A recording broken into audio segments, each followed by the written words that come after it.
شکریہ جناب اسپیکر صاحب. سب سے پہلے میں آپ کو ایز اے اسپیکر منتخب ہونے پہ دل کی گہرائیوں سے مبارکباد پیش کرتا ہوں اور آپ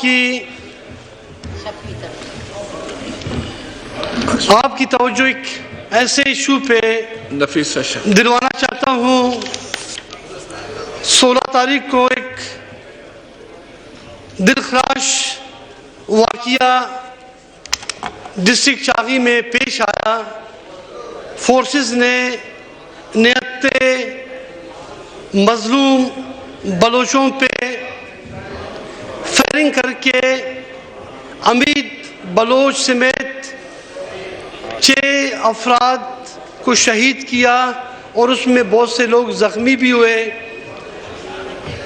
اس حوالے سے ہمارے پارٹی کی قائد سردار اختر جان مینگل صاحب نے پارٹی کے متعلقہ علاقے سے تعلق رکھنے والے MNA حاجی محمد ہاشم نوتیزی صاحب نے بھی ایوان کی توجہ اس ناروا سلوک کی جانب دلوائی، لیکن حسب معمول ماضی کی روش کو ابھی تک ترک نہیں کیا گیا اور آج صبح دوبارہ ایک واقعہ ضلع چاغی میں پرامن احتجاج کرنے والے معصوم بلوچوں پہ کیا گیا اور انہیں بھی مظالم کا شکار بنا کر فائرنگ کر کے ان کی شہادتیں کی گئی.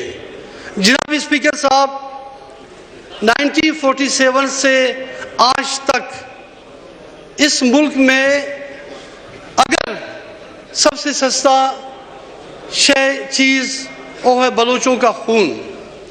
مسلسل تواتر کے ساتھ مختلف طریقے سے ماورائے قانون، ماورائے عدالت، وہی قتل و غارت گری کا سلسلہ آج بھی جاری ہے.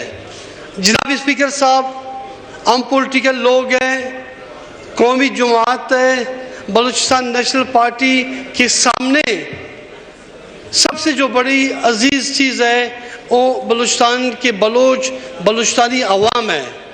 تو ان حالات میں کہ سیکیورٹی فورسز کو اتنا با اختیار بنایا جاتا ہے، وہ مکمل طور پہ جا کے آج بھی ماورائے عدالت یہ چیزیں کی جاتی ہے. تو جناب اسپیکر صاحب، یہ دلخراش واقعہ ہم اس کی شدید الفاظ میں مذمت کرتے ہیں اور ابھی میں اپنے ساتھیوں سمیت واک آؤٹ کرتا ہوں کیونکہ ایسے حالات میں ہم کیسے حکومت میں رہ سکتے ہیں. جناب اسپیکر صاحب، تھینک یو بلوچ صاحب، آپ کا پوائنٹ آ گیا. محترمہ نفیسہ شاہ صاحب.